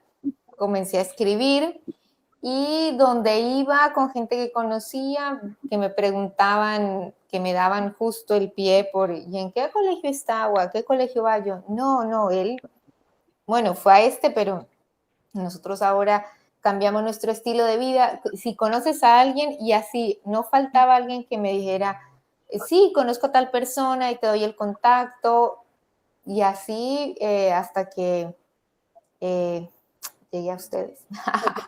Llegué a estar, y hemos seguido haciendo grupos, somos una comunidad súper variada, tenemos hijos desde 3 años, bebés, hasta 16 años, pero todos comparten y, por ejemplo, mi hijo es feliz. El día que es mañana escolar, sí, y se duerme temprano, al otro día está feliz, desayuna, está listo con todo porque quiere ir a verse con todos los amigos. Y para nosotras las mamás también es súper chévere porque es juntarse, es charlar, hacer actividades, ayudarnos, apoyarnos. Es lindo. sí, ha sido una experiencia bonita y ahí pues quiero resumir algunas de las frases que tengo. Conexión y sororidad, porque es tan importante esa solidaridad que nosotros podamos tener en familia, entre mujeres también y con los hombres, porque también en la comunidad tenemos papás que hacen parte de la comunidad y están como más cercanos. Claro, ¿ibas a decir algo?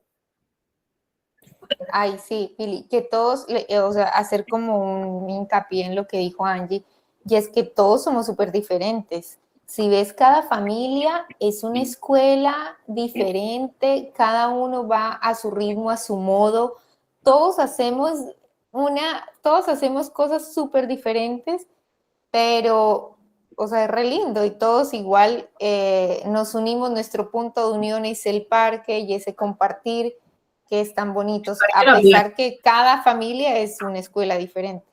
El parque y la playa.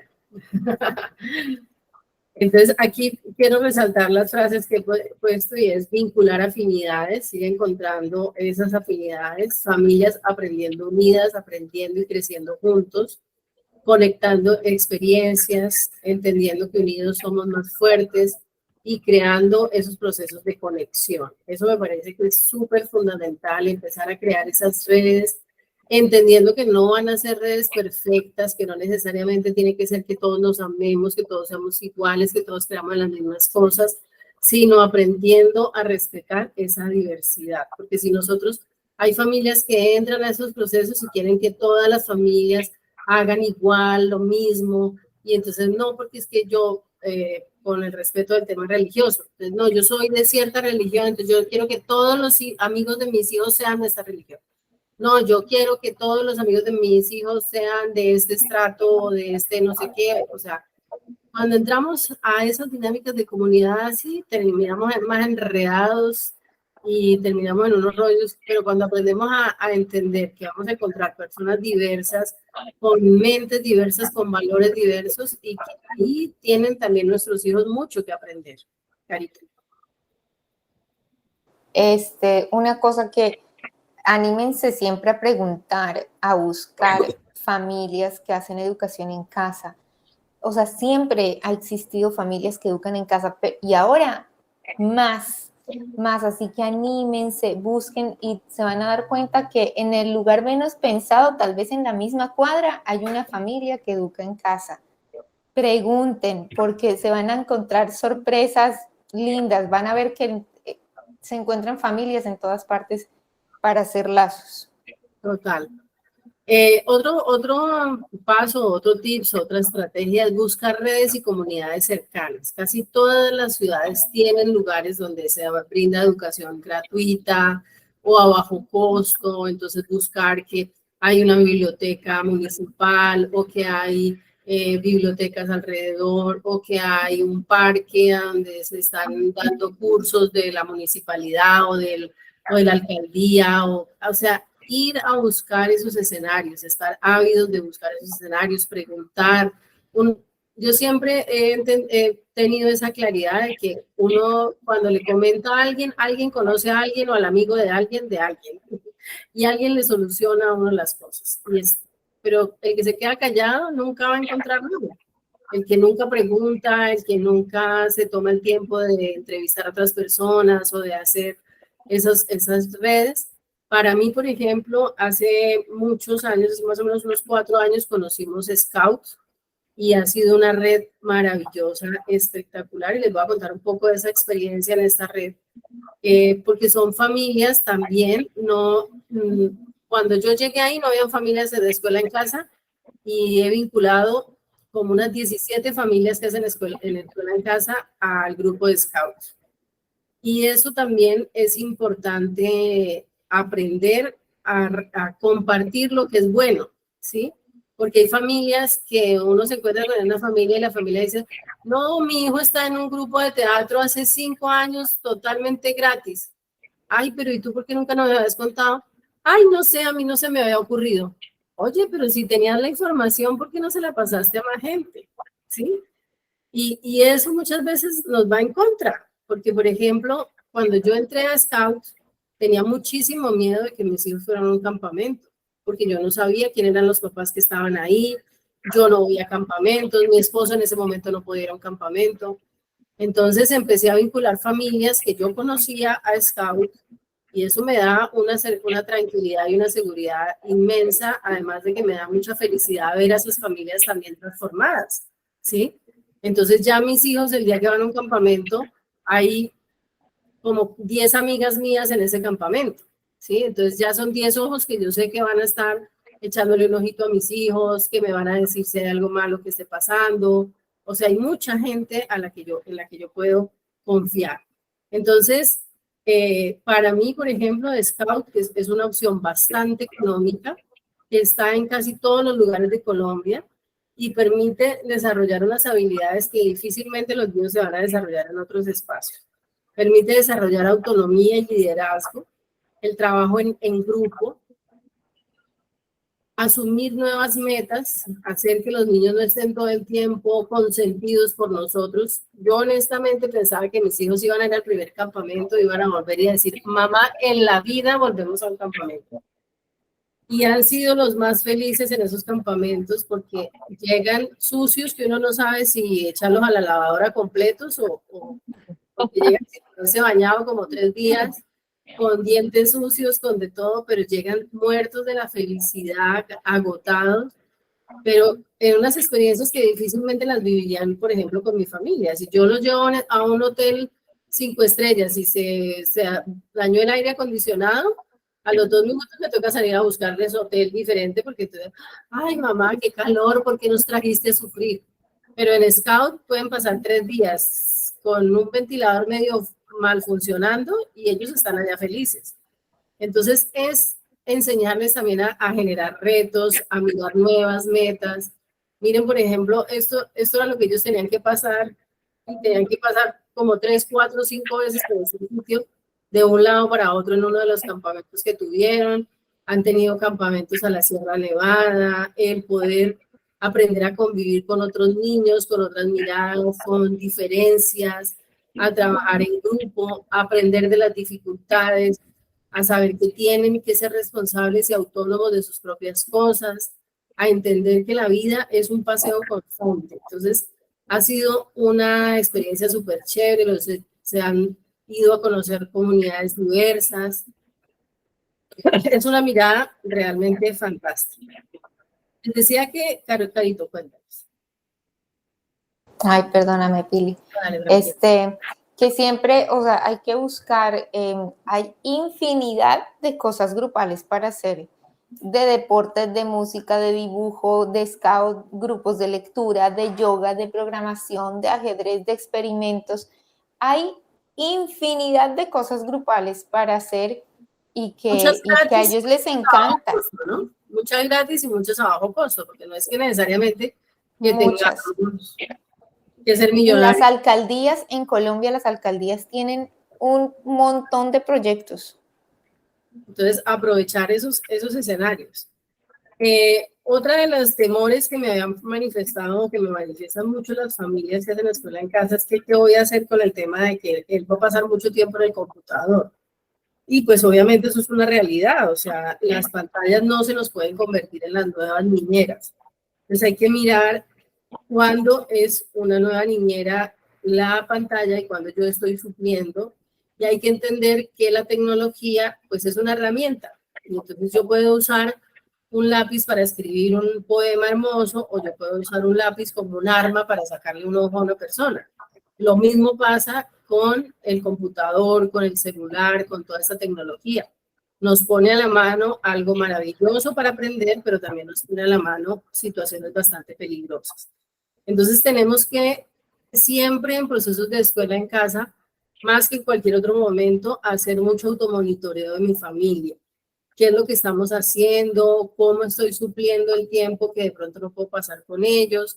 Entonces, ¿cuándo puedo empezar a intuir que tengo una niñera tecnológica? Cuando le doy una presencia imprescindible a la tecnología como sustituto del afecto o de la presencia de los padres en la crianza.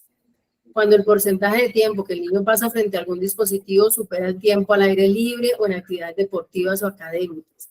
Cuando no pongo límites lógicos del uso del dispositivo electrónico, cuando no controlo los contenidos que ven o las aplicaciones a las que acceden los niños, cuando todo es ilimitado y pueden hacer todo lo que quieran con respecto a eso.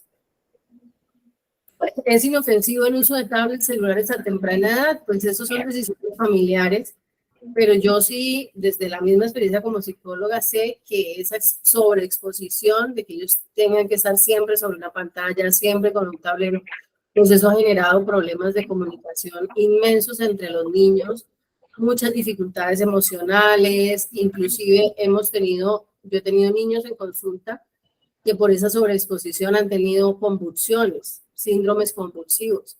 Entonces es delicado ese tema y pues tenemos que tratar de buscar escenarios donde ellos estén al aire libre, donde compartan con otros niños. Entonces, sí hay alternativas, hay que identificar las prioridades que tengo en mi vida, dedicarle el tiempo necesario y suficiente de calidad a mis hijos, brindar cuidadores idóneos que manejen reglas y que tengan liderazgo con los niños, fortalecer valores en casa de forma coherente, tener un trabajo en equipo en la familia, no delegar la labor más importante de mi vida a otras personas o a la pantalla, uso sano del tiempo libre en familia, deportes, habilidades artísticas, comprender los tiempos de los niños, no permitir ese aislamiento social, identificar cuando hay alarmas y necesito pedir ayuda de un profesional, estos niños que entran en pataletas porque les quitan el celular, que se ponen muy nerviosos, que entran en procesos ansiosos, manejar límites coherentes. No se trata de prohibir el uso, sino de enseñarlos en administrar su tiempo y lo que ellos hacen.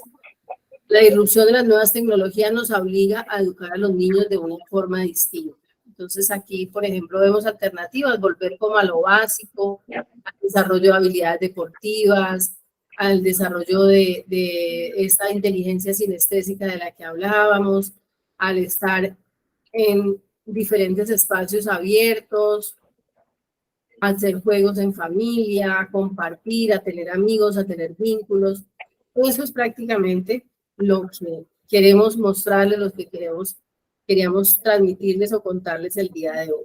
No sé si ahora la magia es para ustedes, ahora son ustedes los que están en manos de ustedes, está la magia de transformar esto en una realidad en sus procesos familiares. Entonces, no sé si hay preguntas. Esas chiquillas están, mejor dicho, están hermosas. Está difícil dormirla. Hola, hola. Bueno, opiniones, preguntas, aprovechemos estos minuticos que nos quedan.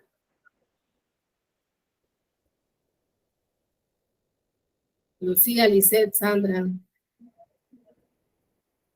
Melipep. ¡Ay, qué crespos tan hermosos!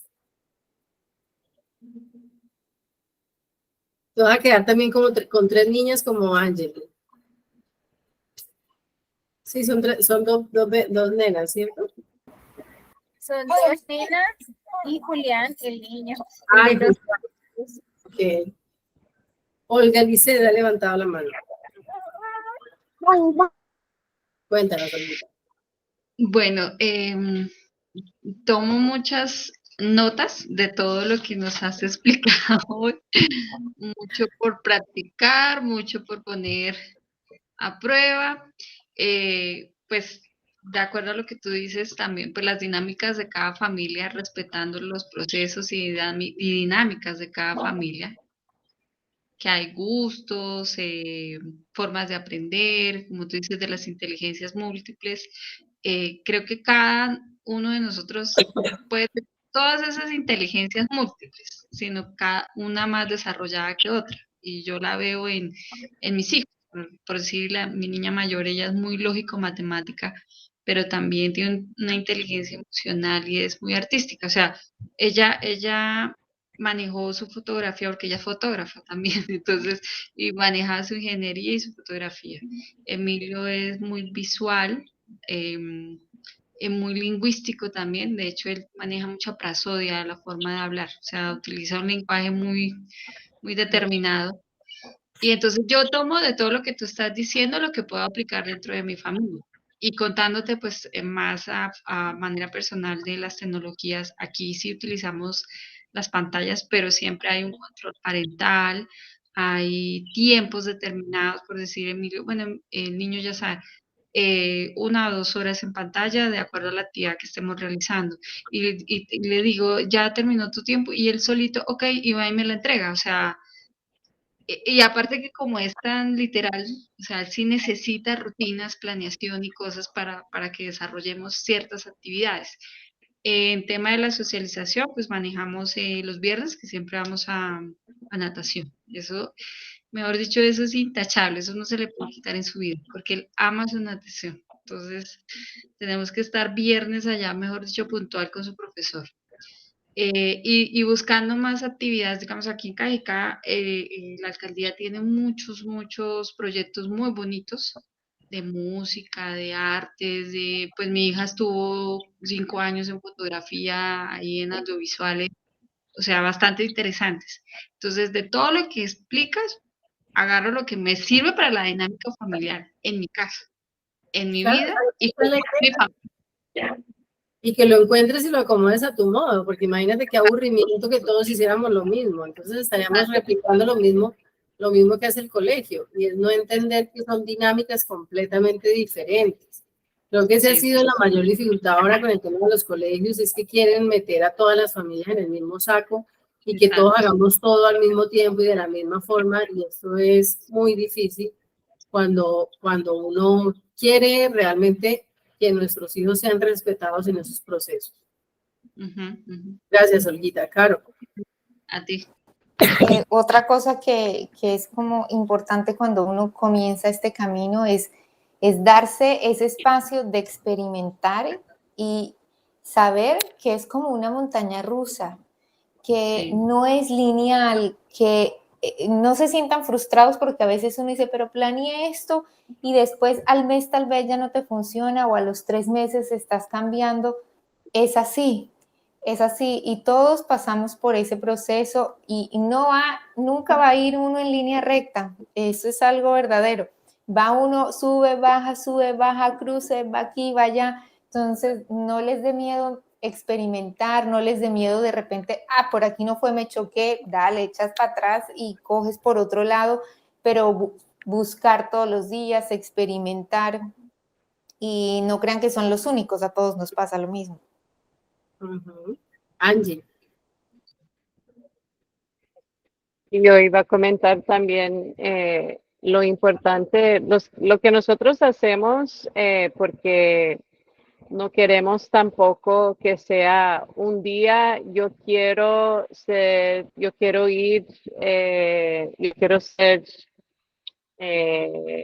músico, y otro día yo quiero ser actor, y el otro día yo quiero ser, es como para cómo es cuando entra la disciplina y cuando uno hace las cosas para ver si realmente desarrolla y todo eso.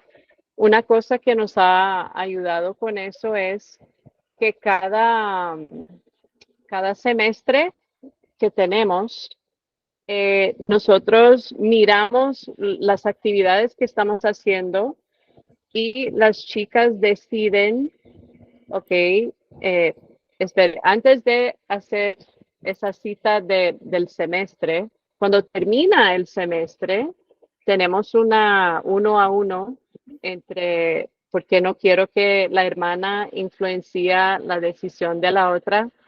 Hablamos y yo le pregunto qué tal te fue, todavía es un interés tuyo, quieres seguir, y eso me ha ayudado mucho con ellas en que hacemos el compromiso del semestre y evaluamos. Y así, después del semestre, si no es algo que quieren continuar, por más que sea algo que yo quisiera para mis hijas, yo tengo que soltar mi deseo para ella. Por ejemplo, mi hija del medio, Olivia, con el violín. Ella fue la persona que empezó y quiso el violín y empezó una jornada de orquesta con toda la familia y las hermanas. Pero ella en algún momento me dijo, mamá, yo creo que la única razón que estoy estudiando violín es porque te da gozo a ti. Y yo como, ¡ah, ándale! Si esa es la única razón en que estás haciendo, entonces, no, mi amor. Hay muchas otras cosas que puedes hacer. Y ella me dijo, ¿sabes qué? Realmente me gusta tanto cantar. Yo quiero cantar. Y yo, Olivia, perfecto, me encanta que quieres cantar, entonces sigue adelante, pero que yo no sea la razón que sigues ahí dándole y dándole y dándole duro porque quieres complacer, es la palabra, complacerme a mí. Total. Sí, ese es un riesgo que corremos siempre educando en casa. Y es que siempre nos vamos a encontrar con que ellos van a tomar decisiones que no nos gusten. Y en esa medida tenemos que aprender a asumir esa responsabilidad. Porque yo no le puedo enseñar a él a ser autónomo o a ella a ser autónoma y a tomar decisiones si yo todo el tiempo le estoy diciendo, no, es que es lo que yo quiera, es que son los caminos. Nosotros, por ejemplo, con Ángel y con Alejo, por ejemplo, cuando van a explorar una nueva experiencia, ellos no querían ir a Scouts. Entonces, cuando yo los llevo a explorar algo que ellos no quieren asumir, que no quieren hacerlo más porque están en esa zona de confort, lo que les planteo es, bueno, vamos a ir a 3 actividades, a 3 días de esta actividad, y si realmente después de los 3 días ustedes dicen no queremos volver, no vuelven, ¿sí? Pero vamos a 3 días porque muchas veces pasa con los chicos que dicen, Scout, qué miedo enfrentarme, nuevos amigos, gente, no sé qué, calor, o frío, o lluvia, o no sé qué, pero cuando van y cuando se dan el tiempo de vivir un proceso, lo aman, ¿sí? Pero es el miedo a esos primeros momentos. Entonces, ese también ha sido un reto que nos ha servido, planteárselos y decir, bueno, vamos, por ejemplo, con Ángel exploramos el tema de teatro nuevamente cuando salimos de pandemia y le dije, bueno, vamos a asumir un mes de teatro y si ya no te gusta, no sigues. Y él terminó el teatro y dijo, no sigo, no quiero. Y Alejo sí quiso seguir, entonces él ha seguido en ese proceso. Entonces, bueno, eso es parte de lo que queríamos compartirles el día de hoy. Ha sido una jornada bien, bien chévere. Hemos tenido participación de muchos de ustedes. Un saludo para todas las personas que nos van a ver de forma diferida. Melite dice, ¿cómo abarcar todas las temáticas con ellos? ¿Qué? Cuando solo están interesados en algo puntual, tú te vas a dar cuenta que primero no se pueden abarcar todas las temáticas. Eso es imposible. O sea, pensar que nosotros, por ejemplo, en el currículo vamos a hacer todo lo que... Es que ni siquiera el colegio. Ustedes se dan cuenta, mire, yo en la experiencia que tengo en los colegios, ni la profesora más rígida alcanza a tener todas las temáticas. porque los colegios tienen 1000 cosas, entonces que el día de San Patrick, que el día del no sé qué, que el Halloween, que el día de la madre, que tal cosa, o sea, ningún colegio, por más psicorrígido que sea, abarca todas las actividades. Entonces, como mamá, no se pongan la meta de que todo lo aprendan. Hagan un plan, por ejemplo, con el tema de inteligencias múltiples, de abrir posibilidades. Voy a explorar música, voy a explorar algo de inteligencia sinestésica, voy a explorar un deporte, voy a explorar un arte, voy a explorar la matemática, la parte lingüística, exploración, ¿sí? Y no las tienes que hacer todas al mismo tiempo. Hay muchas cosas que no van a alcanzar a hacer. Yo sueño con que mis hijos hagan buceo, yo sueño con que mis hijos hay 55,000 cosas que quisieran hacer y no nos da el tiempo, ni la vida, ni la plata, ni nada. O sea, es imposible hacer tantas cosas como quisiéramos hacer. Entonces, no nos estresemos, pongámonos metas por semestre.